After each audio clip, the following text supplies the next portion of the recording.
మీరు పెట్టిన దాని దగ్గర గోదావరి జలాల మీద కృష్ణా జలాల మీద రిడ్రెసల్ ప్రపోజల్స్ తీసుకోండి. కృష్ణా జలాలకు సంబంధించిన అంశంలో దక్షిణ తెలంగాణకు సంబంధించి పూర్తిగా అన్యాయం జరుగుతున్నది.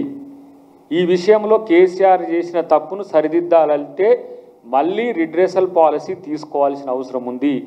299 టీఎంసీలే కాదు, అంతకంటే ఎక్కువ రావాల్సిన వాటా వల్ల మహబూబ్ నగర్ కానీ నల్గొండ కానీ ఖమ్మం కొంత ప్రాంతం కానీ నష్టపోతున్నదని మేము ఇలా కేంద్ర ప్రభుత్వానికి లేదంటే సిడబ్ల్యూస్కి సంబంధించిన వాళ్ళకు కూడా ఇలా మేము డిమాండ్ చేస్తున్నాం.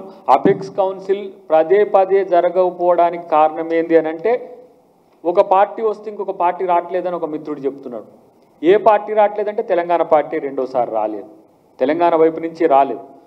ఇప్పుడు 2 బోర్డులు, అది కృష్ణా కానీ గోదావరికి సంబంధించిన అంశంలో కృష్ణా మీటింగ్లకు ఆంధ్రప్రదేశ్ నుంచి అధికారులు కానీ దానికి సంబంధించిన ఎవరైతే బాధ్యులు ఉంటారో వాళ్ళు రావట్లేరు. కాబట్టి ఇలా తెలంగాణకు జరుగుతున్న అన్యాయం మీద, తెలంగాణకు జరుగుతున్న నష్టం మీద రేవంత్ రెడ్డి గారు తెగించి కొట్లాడే దమ్ముంది. ఇక మాట్లాడితే ఏవేవో మాట్లాడుతున్నారు, ఏంది పనికిరాని రాజకీయాలన్నీ మాట్లాడుతున్నారు. ఏమని ఆయన ఏందో సీరియస్గా లేడు, ఆయన ఏందో తెలియకుండా ఉంటున్నాడు. తెలియకుండా కాదు, ఇవాళ మీ తెలివి తక్కువతనాన్ని బయట పెడుతున్నాడు కాబట్టి ఇలాంటి పరిస్థితి వచ్చిందని చెప్పి తెలియజేస్తూ, ఇవాళ తెలంగాణ వాటా విషయంలో కాంగ్రెస్ ప్రభుత్వం ఎక్కడ కూడా తగ్గకుండా వ్యవహరించడమే కాకుండా ఉమ్మడి రాష్ట్రాలు ఏవైతే ఉమ్మడి రాష్ట్రం ఆంధ్రప్రదేశ్ ఉన్నదో ఆ ప్రజల మధ్యన వైరుధ్యాలకు బీజేపీ కూడా మీరు ఆజ్యం పోసినట్టుగా ఉండకండి, పరిష్కరించండి. రెండు తెలుగు ప్రాంతాలు కలిసి ఉండాలని చూసినప్పటికి కూడా కొన్ని రాజకీయ కారణాల వల్ల ఈ సమస్యలు వస్తున్నాయి. ఆ సమస్యలు రాకుండా ప్రతిసారి నివారించాల్సిన బాధ్యత అపెక్స్ కౌన్సిల్కి ఉంది. మీరేమైనా అది కాంగ్రెస్ పార్టీ చేసిన బిల్ కాబట్టి దాంట్లో ఉన్న అంశాలు మేము ఎందుకు తీసుకోవాలని ఏమైనా బేసిజాలకు పోతుండ్రా బీజేపీ నాయకులు, నాకు తెలియదు. ఇది మంచి సాంప్రదాయం కూడా కాదు. కలిసి ఉండాల్సిన రాష్ట్రాలు, తెలుగు రాష్ట్రాలు విడిపోయి కూడా సంతోషంగా ఉంటున్న క్రమంలో ఈ కుట్రలు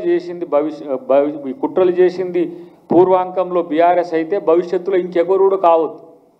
కాంగ్రెస్ పార్టీ 2 రాష్ట్రాలు మంచిగా ఉండాలని కోరుకుంటున్న ఇక్కడ తెలంగాణ ప్రభుత్వం కానీ తెలంగాణ కాంగ్రెస్ పార్టీ కానీ తెలంగాణ ప్రయోజనాలను వదులుకోవడానికి సిద్ధంగా లేదు అనే అంశాన్ని చాలా స్పష్టంగా చెప్తూ, హరీష్ రావు అరకొర తెలివితోని ఇష్టానుసారంగా రాజకీయాలు మాట్లాడడానికో, రాజకీయాలు చేయడానికో, నీ పిచ్చి ప్రియలాపనలు చేయడానికో, మీడియాను ప్రజలను తప్పుదోవ పట్టించడానికో ఇష్టానుసారంగా మాట్లాడొద్దని చెప్పి నేను హెచ్చరిస్తున్నా. ఎందుకంటే ప్రజాప్రతినిధిగా ఉండి, గతంలో మాజీ మంత్రిగా ఉండి మీరు ఎందుకు, నేను అంటున్నా ఇక్కడ పోలవరంకు సంబంధించిన అంశంలో 80 టీఎంసీలు ఇతర రాష్ట్రాలకు సంబంధించిన వాటా రావాలి. ఇక్కడ 22 టీఎంసీలు కర్ణాటకకు, 13 టీఎంసీలు మహారాష్ట్రకు పోగా 45 టీఎంసీలు ఎగువ రాష్ట్రం తెలంగాణకు నీటి వాటా హక్కు ఉంది. రైపేరియన్ రైట్స్ ఎట్లా ఉంటాయో, అంటే కింది ప్రాంతానికి ఎట్లా రైట్ ఉంటుందో ఎగువ రాష్ట్రాలకు కూడా అట్లా హక్కు ఉంటుంది. ఇప్పుడు ఎందుకు మొట్టమొదటి ప్రాజెక్టు ధవళేశ్వరం అయితే అంటే గోదావరి వాటర్ను వినియోగించుకున్నది, తర్వాత ప్రాజెక్టు పోలవరం అవుతుంది. అట్లనే ఎగువ రాష్ట్రాల్లో ఇంతవరకు ఎగువ రాష్ట్రాల్లో గోదావరి మీద ప్రాజెక్టు లేవు, ఎగువ రాష్ట్రాలకు కూడా హక్కు ఉంటుంది. మరి ఇక్కడ ఈ 45 టీఎంసీలకు సంబంధించి ఎక్కడన్నా హరీష్ రావు, కేసీఆర్, కేటీఆర్ ఎవరైనా మాట్లాడినట్టు ఉందా? మరి దీని విషయం ఎందుకు ఆర్డీఎస్ని ఎట్లా చేసినరో ఇక్కడ కూడా పోలవరంలో మన వాటాకు సంబంధించి కూడా మీరు కొట్లాడాలి. అది కంప్లీట్గా ఆంధ్రప్రదేశ్కు సంబంధించిన ప్రాజెక్టుగానే ఇప్పటికీ చిత్రీకరించబడుతున్నది. అది ప్రాజెక్టు పోలవరం అంటే అది కంప్లీట్గా ఆంధ్రప్రదేశ్కి సంబంధించిందే అంటున్న పరిస్థితి వచ్చింది.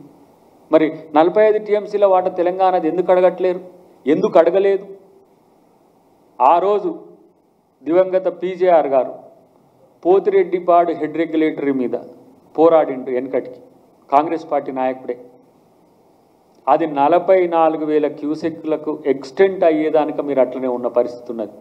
మీరు ఎక్కడ తెలంగాణ నీటి కొరకు పోరాడింది? తెలంగాణలో నీటి వాటా కొరకు, తెలంగాణ నీటి హక్కుల కొరకు పోరాడింది బీఆర్ఎస్ ఎప్పుడూ లేదు, ఎప్పుడూ ద్రోహమే. తెలంగాణ ఉద్యమం చేసినామనే పేరు మీద తెలంగాణ వనరుల దోపిడీకి, ఇంకా చెప్పాలంటే ఒక పెద్ద ఆయన చెప్పిండు, తెలంగాణను ఒక దొంగల దొడ్డిగా మార్చేందుకు ప్రయత్నం చేసిండ్రు. మీరు రండి, తీసుకొని పోండి, మీ ఇష్టం, మేమున్నాం ఏదైనా కావడానికి, మేమైనా ఇవ్వడానికి. మా ముఖ్యమంత్రి గారు గతంలో చెప్తుండే నాకు, తెలంగాణలో లేదంటే ఉమ్మడి ఆంధ్రప్రదేశ్లో వాళ్లకు రాజకీయ హక్కు రాలేదు కాబట్టి తెలంగాణ ఉద్యమంలో వాళ్ళు పాల్గొనడమే కాకుండా తెలంగాణ ఉద్యమకారులను